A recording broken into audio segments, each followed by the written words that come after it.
2. Vitality in Christian faith.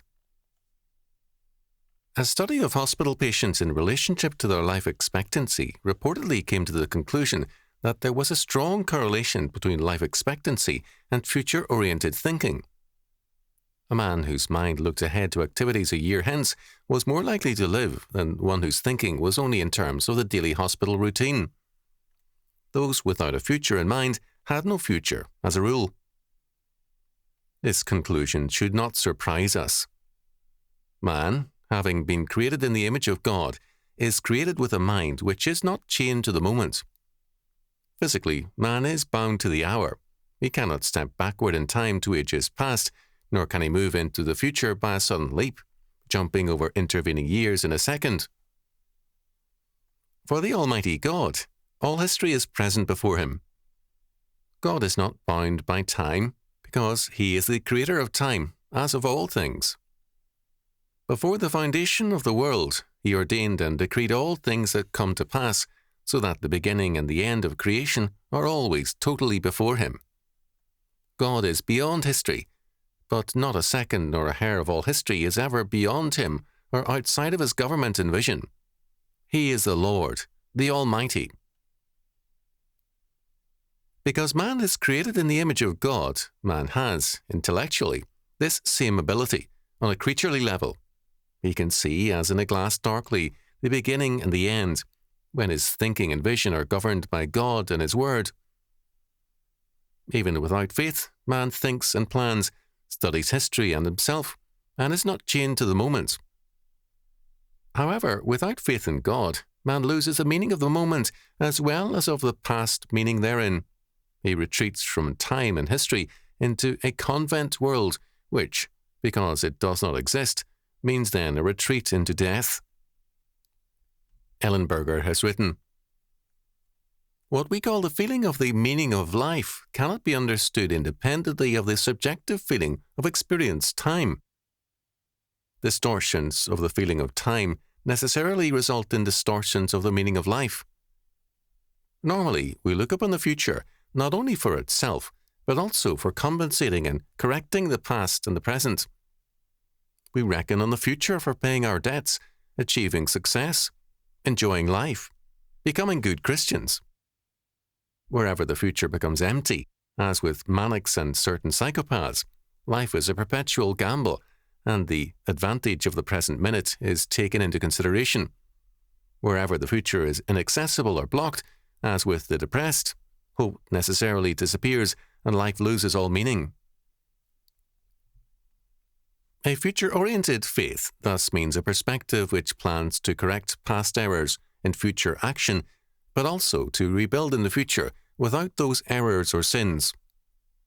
To the degree that future orientation is lacking in a society, to that extent it is not only stagnant, but also lacks the vitality to correct and to rebuild.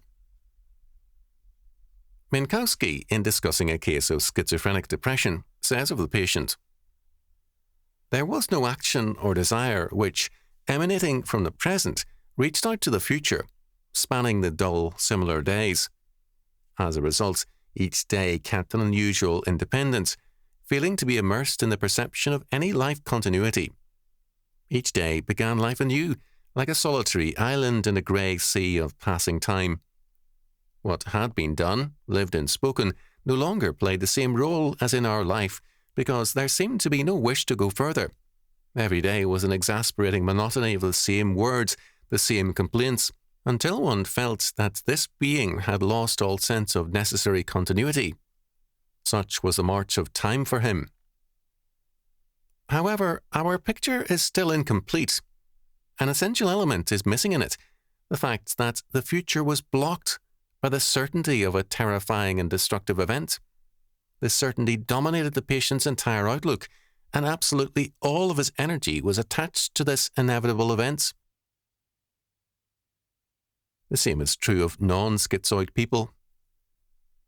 In 1972, more than a few people reported to me their concern over friends and relations who, lacking any faith, had read Gary Allen's None Dare Call It Conspiracy, 1972, and had concluded that a dreaded seizure of all things by the semi-omnipotent mythical insiders awaits the world. Their reaction became at times suicidal. Their ability to work and to function was impaired, and they lived a minimal life of fear and dread. We must recognize that the premillennial hope is not on the same level. It has indeed its dreaded event, the Great Tribulation. Some hold that the church will be, quote, raptured, end quote, before the tribulation, others during, and some after. The quote-unquote rapture, however, is a blessed event, a delivery into heaven. This hope, however, is personal, not social. The world as a whole is seen as on a futile course, so that there is no hope in any kind of social action, nor in Christian reconstruction. As a result, there is a purely otherworldly orientation and a contempt for history and for time.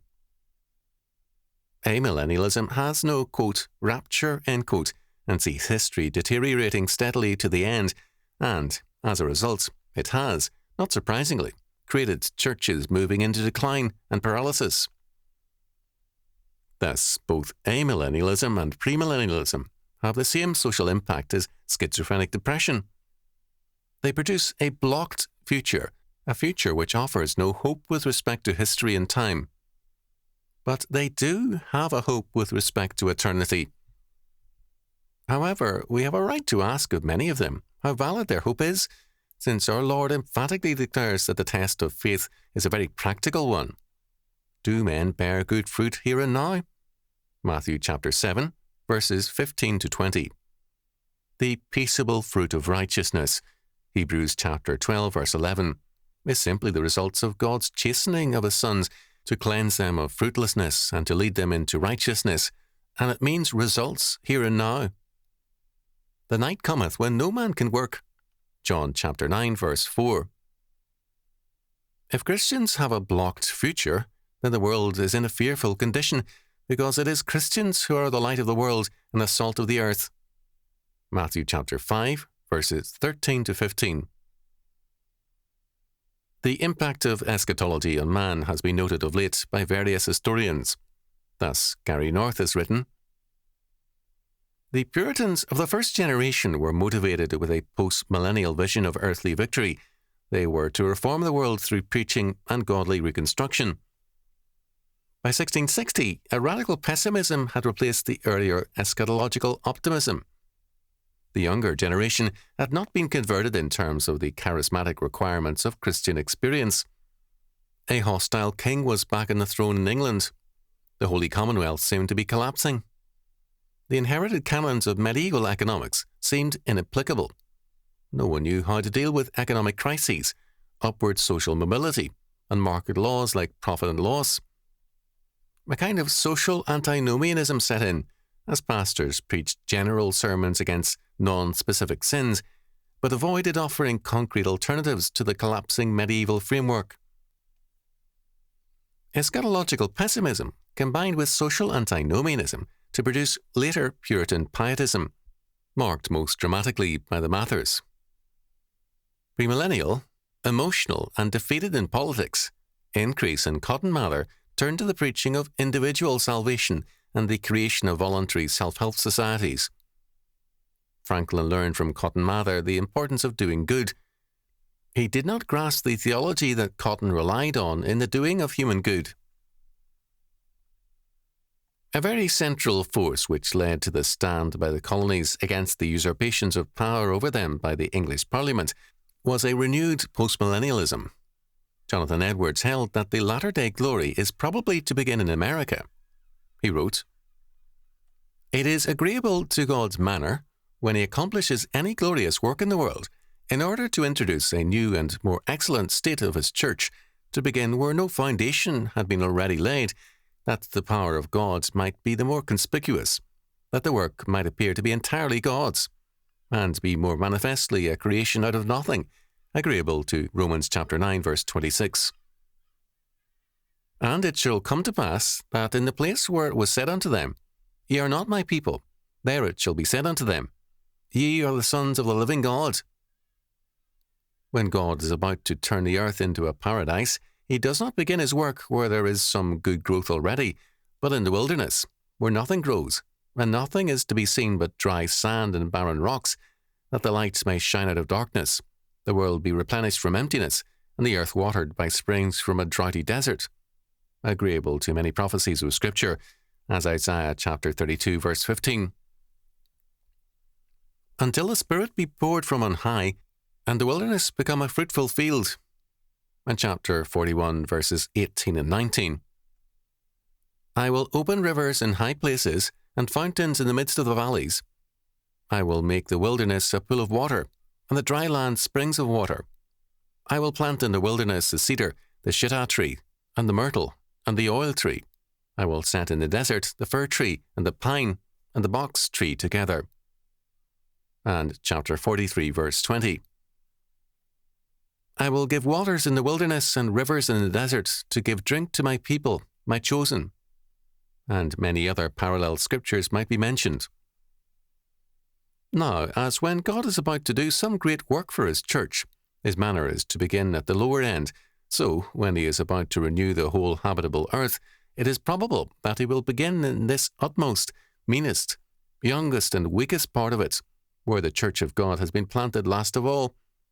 And so, the first shall be last, and the last first, and that will be fulfilled in an eminent manner in Isaiah chapter 24, verse 16. From the uttermost part of the earth have we heard songs, even glory to the righteous. Joseph Bellamy, 1719 to 1790, saw a glorious future for the world, during which more will be saved than ever before dwelt upon the face of the earth from the foundation of the world. In fact, he pointed out that, if the era of triumph lasted a literal 1,000 years, then, in view of population growth, above 17,000 would be saved to one lost. Samuel Hopkins, 1721 to 1803, dedicated A Treatise on the Millennium to the people who shall live in the days of the millennium. Among other things, Hopkins said of that glorious era, but when the millennium shall begin, the inhabitants which shall then be on the earth will be disposed to obey the divine command to subdue the earth and multiply until they have filled it, and they will have skill and be under all desirable advantages to do it, and the earth will be soon replenished with inhabitants and be brought to a state of high cultivation and improvement in every part of it, and will bring forth abundantly for the full supply of all, and there will be many thousand times more people than ever existed before at once in the world. Then the following prophecy, which relates to that day, shall be fulfilled. A little one shall become 1,000, and a small one a strong nation. I, the Lord, will hasten it in his time. Isaiah chapter 60, verse 22. And there is no reason to think the earth will be then, in some degree, enlarged in more ways than can now be mentioned or thought of. In many thousands, hundreds of thousands, yea, millions of instances, large tracts now covered with water, coves, and arms of the sea, may be drains, or the water shut out by banks and walls, so that hundreds of millions of persons may live in those places and be sustained by the produce of them, which are now overflowed with water. Who can doubt of this who recollects how many millions of people now inhabit Holland and the Low Countries, the greatest part of which was once covered with the sea, or thought not to be capable of improvement? Other instances might be mentioned. Though there will be so many millions of people on earth at the same time, this will not be the least inconvenience to any, but the contrary, for each one will be fully supplied with all he wants, and they will all be united in love, as brethren of one family, and will be mutual helps and blessings to each other.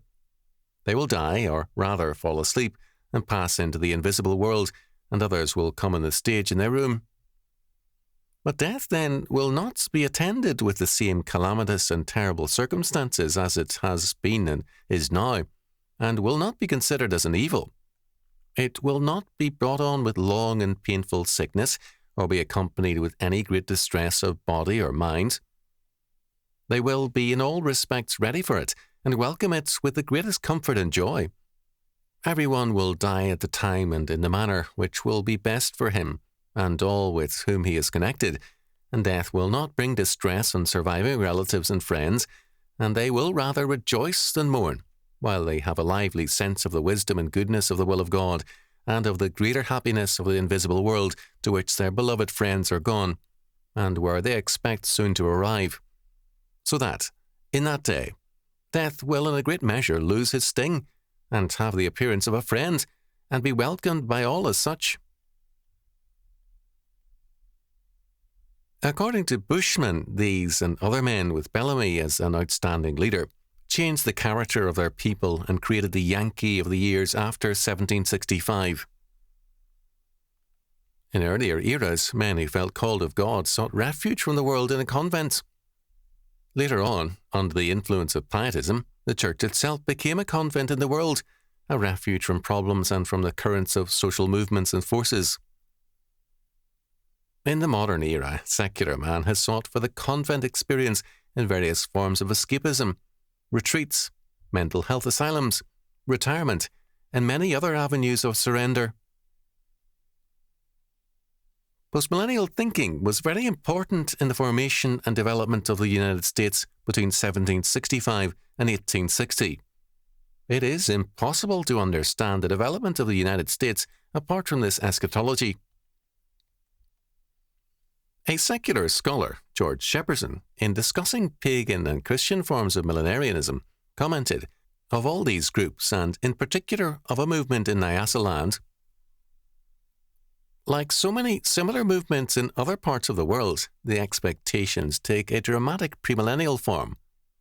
The saviour or delivering agency comes before and not, as in the case of postmillennialism, after the battle against the forces of evil. Premillennialism always means a deep distrust of the orthodox forces of reform open to a society.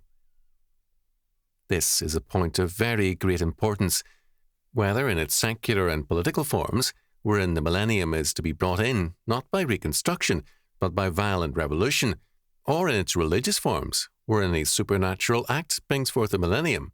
Millenarian groups are hostile to reform and reconstruction. In recent church history, this has been conspicuously the case. Premillennial churches, with rare exceptions, have been unwilling to fight against the inroads of modernism into their denominations. Too often they have preferred to sit back and view this as a sign of the end times, and as proof that the rapture is near. In my own experience within a major American church, I saw premillennialists deliberately, and by avowed statement to me, come late to key meetings where their vote could have led to the recapture of a synod, because they refused to be involved in trying to, quote, reform, end quote, the church. It was, to them, quote unquote, unspiritual activity, and they felt assured that apostasy was ordained of God as a prelude to the, quote, rapture, end quote.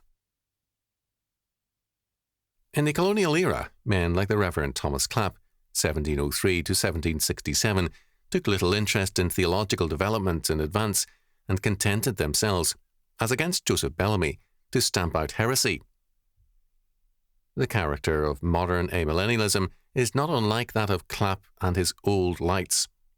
It is indifferent to the world at large, content to hold the line, to repeat the old theological formulations, instead of developing them in terms of the problems of the day, and more interested in stamping out heresy than in advancing the faith. The various Reformed and Orthodox Presbyterian churches are excellent examples of this, with minor exceptions here and there. Not surprisingly, the New Lights, led by Bellamy, soon became a commanding force in Connecticut.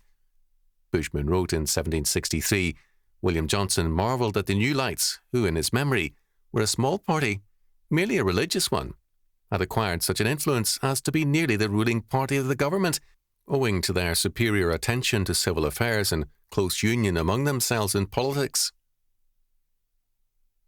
A far greater influence and power awaits us today.